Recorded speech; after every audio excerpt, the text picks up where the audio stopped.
جو شام کی صورتحال ہے، امریکہ نے انخلاء کا اعلان تو کر دیا ہے اور ایک بڑا جو وفد ہے انہوں نے ترکی سے بھی ملاقات کی، امریکی وفد نے، اور اب ٹرمپ یہ چاہتے ہیں کہ افغانستان سے جس طرح وہ نکل جائیں اسی طرح شام سے بھی نکل جائیں۔ شام کی صورتحال اب مستقبل میں کیا ہونے جا رہی ہے؟ شام میں امن آئے گا؟ پھر بعد میں کیا کچھ نیا منصوبہ ہے کہ کسی اور ملک پر چڑھائی کر لی جائے؟ بیسیکلی اس وقت جو ہے وہ قاہرہ میں عرب لیگ کا جو ہیڈ کوارٹرز ہے وہاں پہ بات ہو رہی ہے کہ جو اگلا سربراہی اجلاس ہے عرب لیگ کا، اس میں ممکنہ طور پر بشار الاسد کو دعوت دی جائے کہ وہ اٹینڈ کرے، اور اس طرح فارملی آفیشلی جو ہے وہ شام جو ہے واپس شام کی واپسی ہو جائے گی عرب لیگ کے اندر۔ تو یہ باتیں سننے میں آ رہی تھیں، لیکن اب پتہ چلا ہے کہ کچھ پیچھے شرطیں رکھی جا رہی ہیں، اور شرط یہ ہے کہ بشار الاسد کی جو حکومت ہے وہ علانیہ طور پہ یہ اعلان کرے کہ تمام جو ایرانی ملیشیاز ہیں شام میں وہ شام کی سرزمین سے خارج ہو جائیں۔ تو اگر تمام اس قسم کی جو ملیشیاز ہیں جو ایران کے پسداران انقلاب کے تحت چل رہی ہیں، جن میں زینبیون، فاطمیون اور دوسری کچھ اور ملیشیاز ہیں جو عراق کی ہیں اور کہیں اور سے بھی آئی ہوئی ہیں، تو یہ سب نکل جائیں تو پھر بشار الاسد کی نمائندگی عرب لیگ میں ہو سکتی ہے۔ تو اس پہ پیچھے خفیہ باتیں چل رہی ہیں، اور یہ بھی بات ہو رہی ہے کہ ممکنہ طور پر امریکی فوج کے جب مکمل انخلاء ہوگا تو اس کے بعد ان کی جگہ کچھ عرب افواج جو ہیں وہ داخل ہوں گی۔ اب وہ کتنے اور کون سے ممالک ہیں جن کی افواج جائیں گی، ابھی اس پہ بات چیت چل رہی ہے۔ تو اس میں آپ کو پتہ ہے صدر ٹرمپ کا یہ خیال ہے کہ ساری ذمہ داری شام کے اندر وہ امریکہ کے کندھوں پہ نہیں ہونی چاہیے، اور اگر امریکہ نے جو ہے وہ یہ انشور کرنا ہے کہ شام جو ہے وہ مکمل طور پہ روسی یا ایرانی کنٹرول میں نہ ہو، تو اس ذمہ داری میں دوسرے ممالک جو اس بات سے فائدہ اٹھائیں گے ان کو بھی ہاتھ جو ہے وہ ذمہ داری بانٹنی چاہیے۔ تو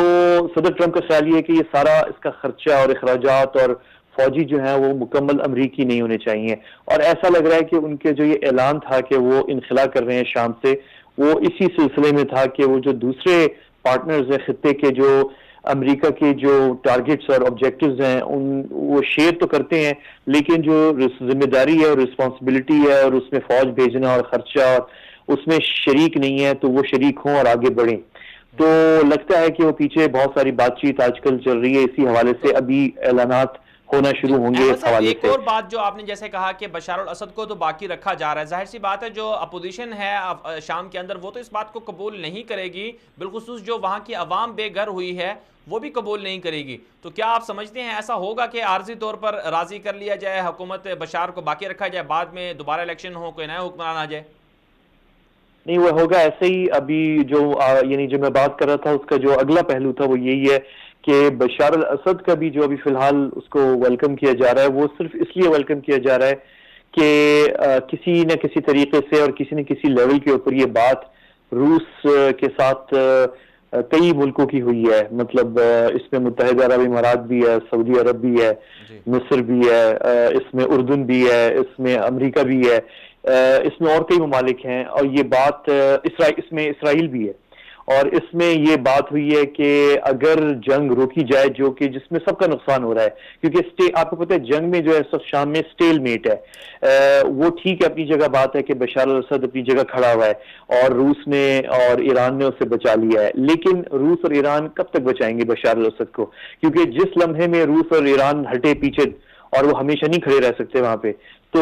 یہ بشار الاسد کے بچنے کے امکانات کم ہیں، کیونکہ وہ ایسے علاقے میں ہے جہاں پہ خود اس کی اپنی عوام اس کے خلاف ہے، اور پھر خطے کے تقریباً اس کے ارد گرد جتنے بھی ممالک ہیں، کوئی ملک نہیں ہے، جتنے بھی ہیں وہ خلاف ہیں، چاہے وہ شیعہ میجورٹی عراق ہو، چاہے وہ اردن ہو، چاہے وہ سعودیہ ہو، چاہے وہ ترکی ہو، چاہے وہ لبنان ہو، سب خلاف ہیں اس کے۔ تو اس میں پھر یہ ہے کہ یہی بات ہو رہی ہے کہ تھوڑی سی اس کو بریزر دے دیا جائے، اسپیس دے دیا جائے، اور جنگ میں کیونکہ نہ روس جیت رہا ہے، نہ ایران جیت رہا ہے، نہ امریکہ جیت رہا ہے، نہ کوئی اور جیت رہا ہے، تو بیسٹ یہی ہے کہ کوئی نیا کانسٹیٹیوشن لایا جائے اور انتخابات ہوں، اور اس میں پھر اگر لوگ اسے روکتے ہیں، پسند کرتے ہیں کہ اسد رکے تو رک جائے گا، نہیں پسند کریں گے تو پھر ٹرانزیشن ہو جائے گی. تو یہ تبدیلی. اور روس جو ہے وہ لگ رہا ہے کہ روس متفق اس بات سے ہو گیا ہے، کیونکہ روس کا جو سب سے اہم ان کا آبجیکٹو تھا وہ تھا صرف اور صرف ان کی جو آپ کو پتا ہے میڈیٹرینین پہ جو ان کی بیسز تھی، 2 بیسز ہیں، اور وہ بیسز بچانی تھی، انہوں نے وہ بیسز بچا لی ہیں. ان کا مین آبجیکٹو یہ تھا، باقی امریکہ جانے، ایران جانے، اسرائیل جانے. اور آپ نے دیکھا ہے کہ کس طرح روس نے پچھلے جو حملے ہوئے ہیں، میزائل اٹیکس جو مغربی کوalition کے، اس میں روس نے صرف اتنا کہا کہ ہمارے جو اثاثے ہیں ان کو کوئی نہ چھوئے، باقی آپ ایرانی حزب اللہ کو مارنا چاہیں، ایرانی ملیشیاز کو ماریں، وہ اسرائیل کا معاملہ ہے، ایران کا معاملہ ہے، ہم بیچ میں مداخلت نہیں کریں گے. یہ انہوں نے بات روس نے کہی تو نہیں ہے، لیکن ان کی جو ایکشنز ہیں اس سے یہی پتہ چل رہا ہے. تو معاملات بالکل اسی طرح. تو بشار الاسد جو آپ نے مین آپ کا سوال تھا کہ وہ آیا بشار الاسد یعنی قبول کر لیا جائے گا، بالکل قبول نہیں ہوگا، اور وہ خطے میں کسی کو قبول نہیں ہے. اس کی مین وجہ یہ ہے کہ جو یہ لوگ تو اب سمجھتے ہیں کہ یہ اس لیے لڑائی ہو رہی ہے کہ بشار الاسد کوئی ایران کے ساتھ ہے یا ایسی کوئی بات ہے. یہ لڑائی بہت پرانی ہے، یہ 40 سال 30-35 سال پرانی لڑائی ہے.